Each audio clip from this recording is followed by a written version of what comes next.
Coming up on News 2, more from Senator Terrence Nelson's press conference on medicinal marijuana.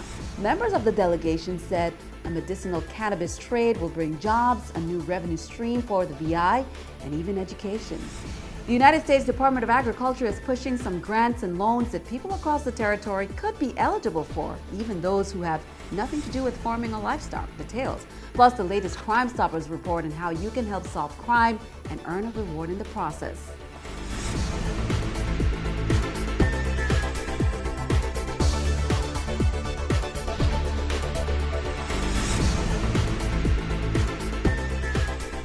Hello, welcome. Thanks for joining us on this edition of News 2. I'm Sandra Gumansing. Topping our newscast, the United States Department of Agriculture is pushing some grants and loans that people across the territory could be eligible for, even those who have nothing to do with farming or livestock. One senator is encouraging residents to take notice so the opportunity doesn't go to waste. News 2's April Knight has details. There's money sitting somewhere in the U.S. Department of Agriculture. It's available to Virgin Islanders, but not many residents are taking advantage. The USDA considers the entire Virgin Islands a rural area, making it eligible for various benefits. We are then eligible for monies from the Department of Agriculture for infrastructure, for roads, schools, hospitals, and very important to us right now, electrification, utility. But it's not just the roads and schools and hospitals that could benefit from the territory being considered rural. St. Croix lawmaker Kenneth Gittin said recent talks with the USDA official revealed that the department has been trying to push grants that can benefit individual homes as well. The programs include a home repair grant and loan program, a very low and low income home ownership loan program, and a moderate income home ownership loan program. Residents can look up these programs by going to USDA.gov. Click on Programs and Services, and under Rural Assistance, you'll find grants and loans that you could be eligible for. Gittins encourages residents to apply before the monies vanish back to the capital. Let's stop sending these funds back to Washington and maximize on its availability while it's here in the territory. You never really know just what you will qualify for until and unless you try by contacting these agencies that provide assistance. Reporting for News 2, I'm April Knight.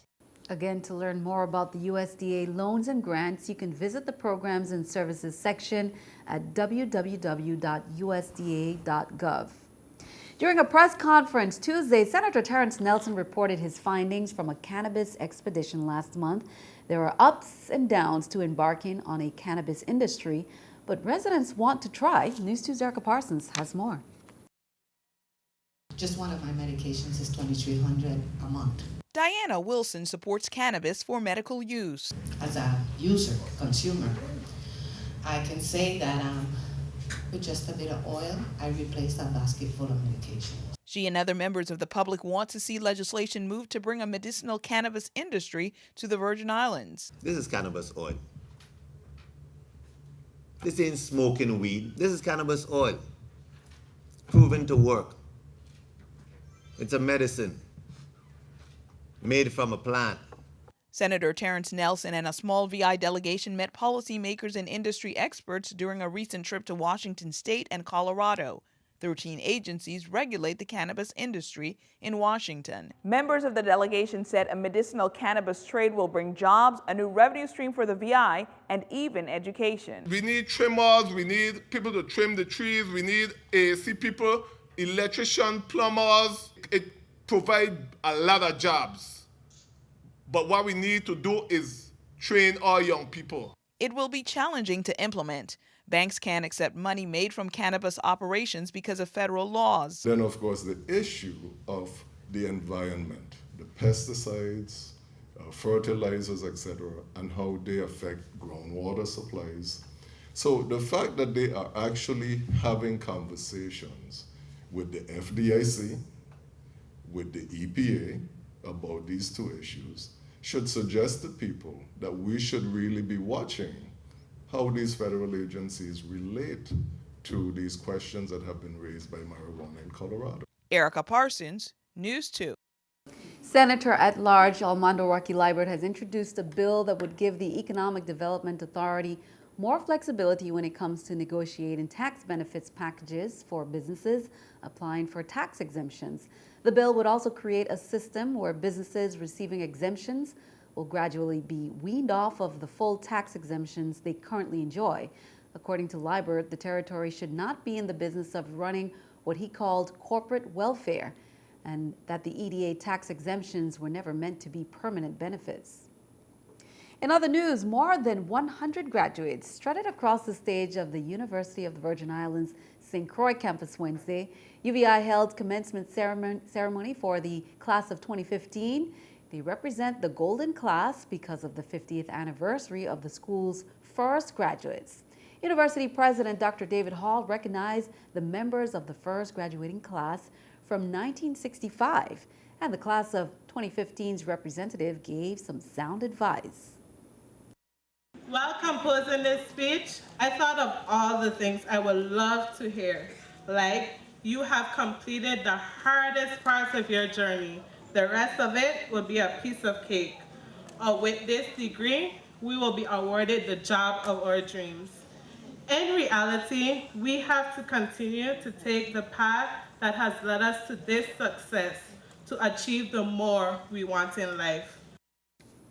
Meanwhile, on Tuesday, 11 graduates of the University of the Virgin Islands School of Nursing commemorated their graduation with a pinning ceremony and lighting of candles. Many family and friends were in attendance, as well as UVI Nursing alumni who lit candles along with the graduating class.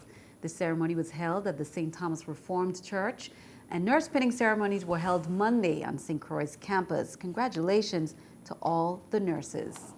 The Benny and Martha Benjamin Foundation is celebrating the 10th anniversary of its commitment to the Student Extern Program and its partnership with the UVI's School of Nursing, the Schneider Regional Medical Center, and Wanaflui Hospital. Reunion events are scheduled on May 15th to 16th on St. Thomas and on May 17th to 18th on St. Croix. Events range from beach parties to formal dinners at Government House on St. Thomas and St. Croix.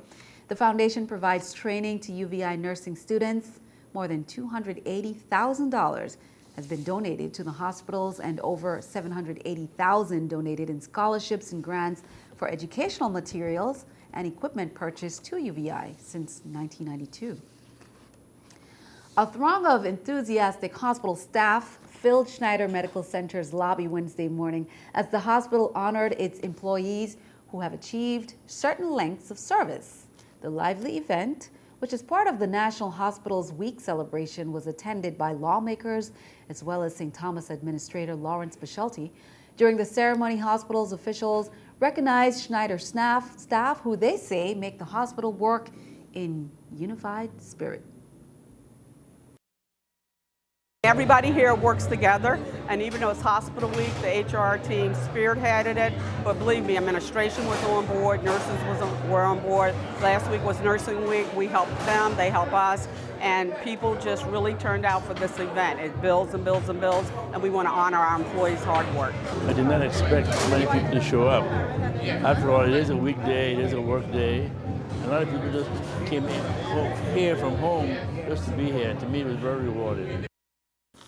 Congrats to all the employees in their years of service. Turn our attention overseas. Members of the NTSB are analyzing the black box from an Amtrak train derailment in Philadelphia. It appears speed may have played a role in the deadly accident that's left at least 7 dead and more than 200 injured. Teams are still searching for unaccounted passengers. Amtrak officials say it could be days before service on the busy Northeast corridor between New York and Philadelphia is operational again. Investigators say the train's forward-facing camera could also hold clues about what caused that crash. Keeping our eye on the economy, here's the New York Stock Exchange with our stock market watch. As we can see, the Dow down 7, NASDAQ up 5, S&P also down. Coming up on News 2, we'll have the latest Crime Stoppers report and how you can help law enforcement, plus earn that reward in the process. We'll be right back.